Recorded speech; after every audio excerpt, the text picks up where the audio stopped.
ক্যাসিনোতে চাকরি করে টাকা ইনকাম করে কেবলমাত্র সন্তান সন্ততি পরিবার চালানোর তাগিদে, তাহলে কি তার এই ইনকাম হালাল হবে? সে যদি তার এই ক্যাসিনো থেকে ইনকাম করা টাকা দিয়ে দান সদাকা বা জাকাত দেয়, তবে কি তার এই জাকাত বা দান কবুল হবে? জানিয়ে উপকৃত করবেন প্রিয় শায়েখ। আসলে আমি সন্তান সন্ততির কথা চিন্তা করেই একটা ক্যাসিনোতে কাজ করি, এছাড়া ভালোভাবে থাকার আমার আর কোনো রাস্তা আপাতত খোলা নেই। হ্যাঁ, অবশ্য এটা ইনকামটা হারাম, হালাল নয়। আর এর থেকে দান সাদাকা করলে কোনো সওয়াব পাওয়া যাবে না, এক। আর দুই হলো যে আপনি কতটা মজবুর হয়ে, কতটা বেকায়দায় পড়ে এই ক্যাসিনোতে কাজ করছেন, এর থেকে বিকল্প কোনো রাস্তা আপনার কাছে আছে কিনা। এমনকি রিক্সা চালানোও তো কোনো হারাম কাজ না, রিক্সা চালানোও তো হালাল কাজ। সেটা রিক্সা যে চালায় সেও তো তার রুজির একটা ব্যবস্থা আল্লাহ তাআলা করে দেন তাকেও। সুতরাং আপনি এই ক্যাসিনোর ব্যবসা, এটা মারাত্মক অফেন্সিভ, অত্যন্ত পাপের কাজ। এই কাজ থেকে আল্লাহ আপনাকে ফিরিয়ে রাখেন এবং আপনি ফিরে আসার জন্য আপ্রাণ চেষ্টা করতে থাকেন। কারণ আমরা ফাঁকি দিতে পারবো সবাইকে, কিন্তু আল্লাহকে দিতে পারবো না। আল্লাহ জানেন দিলের অবস্থা। আপনি কেন বিরত থাকছেন না সেটা আল্লাহ ভালো জানেন, আর কি হলে বিরত থাকবেন তাও আল্লাহ ভালো জানেন। আল্লাহ আপনাকে হালাল রুজির বিকল্প ব্যবস্থা করে দিন। আল্লাহ কাছে। আমার স্বামী ইন্তেকাল করেছেন 6 বছর আগে, আমি তার পক্ষে বদলি হজ করে দিতে পারবো কিনা? হ্যাঁ, বদলি হজ করার জন্য যদি উনি বলে যান যে আমার হজ করে দিও, সেটাই সবচেয়ে ভালো। আর যদি নাও করে থাকেন তাহলে তার জন্য তার পক্ষে বদলি হজ করা জায়েজ আছে, অনুমতি আছে। জি। পরবর্তী কোশ্চেন করেছেন, আমি ছেলে হারিয়েছি জুলাই আন্দোলনে। আমার ছেলের মৃত্যুর পরে আমি পাগলের মতো হয়ে গিয়েছিলাম আমার ছেলের সাথে কথা বলার জন্য। সে কি মৃত্যুর সময় অনেক কষ্ট পেয়েছে? আমাকে এক বুয়া বলেছে যে যারা মরে যায় তারা প্রতি বৃহস্পতিবার রাতে নিজের ঘরে আসে। আমি বৃহস্পতিবার দিবাগত রাতে সারা রাত জেগে বসে থাকি। এক রাতে আমার একটু ঝিমানি হয়, ঠিক তখনই আমি আমার বাচ্চার শরীরের সুবাস পাই। সত্যি কি বৃহস্পতিবার রাতে আমার ছেলে ঘরে এসেছিল? আমি যদি রাত্রে কথা বলি তাহলে কি আমার বাচ্চা শুনতে পাবে? আমাকে এক কোরআনের হাফেজ বলেছে যে আমার ছেলে নাকি জান্নাতের পাখি হয়ে গেছে। সে আমার বারান্দায় কখনো পাখি কখনো প্রজাপতি হয়ে আসে। আমি একটা প্রজাপতি রোজ আমার বারান্দায় দেখি। এই প্রজাপতি কি আমার ছেলে? একটা নেট সার্চ করে আমি পেয়েছি যে একটা মহিলা নাকি মৃত মানুষকে ডেকে এনে হাজির করতে পারে। তাকে টাকা দিলে সে আমার ছেলেকে এনে দিতে পারবে। কিন্তু আমার এক আত্মীয় বলে যে এরা কালো জাদু করে, যা ইসলামে জায়েজ না। আমি জানতে চাই এটা কি কালো জাদু নাকি সত্যি? আমি ওই ডাইনি রক্তক্ষেকর ডাইনির জন্য আল্লাহর কাছে দোয়া করতে চাই যে আল্লাহ যেন ওকে কোনোদিন ক্ষমা না করেন আর ভীষণ কষ্টে রাখেন। কোরআন ও হাদিসে এমন কোনো দোয়া কি আছে যা পড়লে ওই নরপশুর শরীরে জ্বালা যন্ত্রণা শুরু হবে? হুজুর, আপনি তো আমার ব্যথা বুঝবেন। আপনিও ওই ঘাতকের জন্য আপনার সন্তান হারিয়েছেন বলে আমার স্বামী আমাকে জানিয়েছেন। আপনি বলেন আমি কি করব?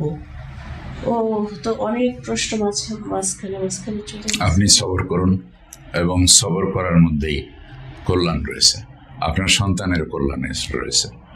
আপনি ধরে নিচ্ছেন যে আপনি মা, আপনার চেয়ে আপন কেউ নাই সন্তানের, আপনার চেয়ে অনেক বেশি আপন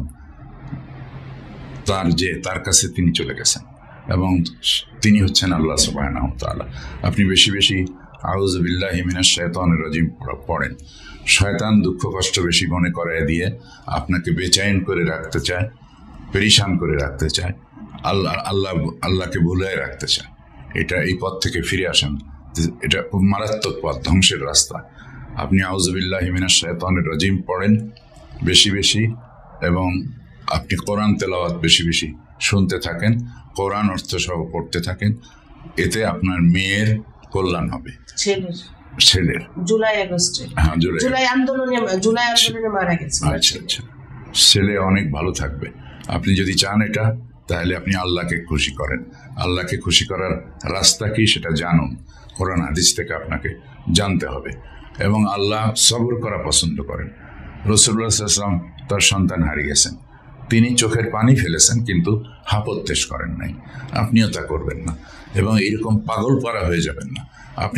আপনি কেন বিশ্বাস করবেন না যে যে সবচেয়ে বড় আমানতদার, তিনি সবচেয়ে বেশি ভালোবাসেন, যে তার কাছে সে চলে গেছে, এটা যদি আপনার ইয়াকিন থাকে তাহলে তো আপনি খুশি হওয়ার কথা।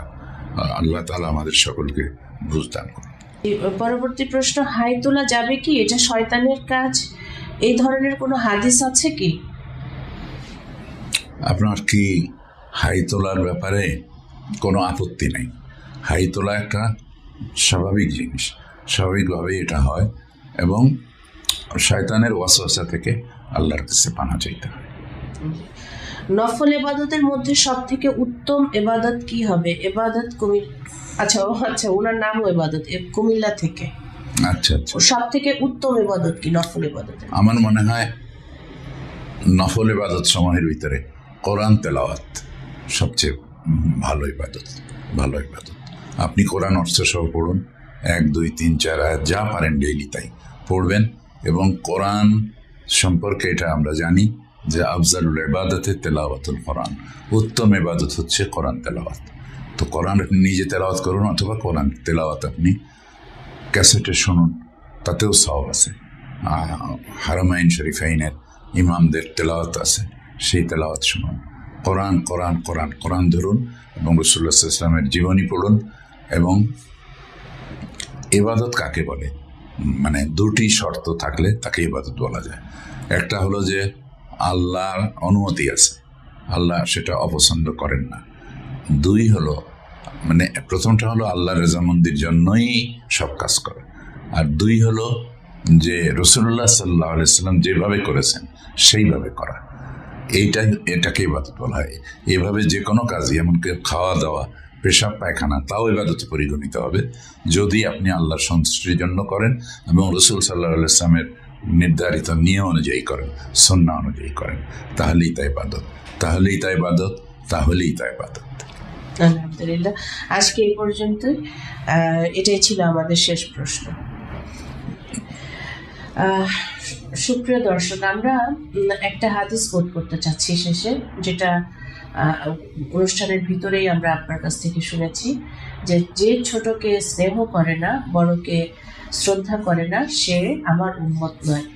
রাসূল সাল্লাল্লাহু আলাইহি ওয়াসাল্লাম said, he who does not respect his elders and love his youngers, he is not one of us.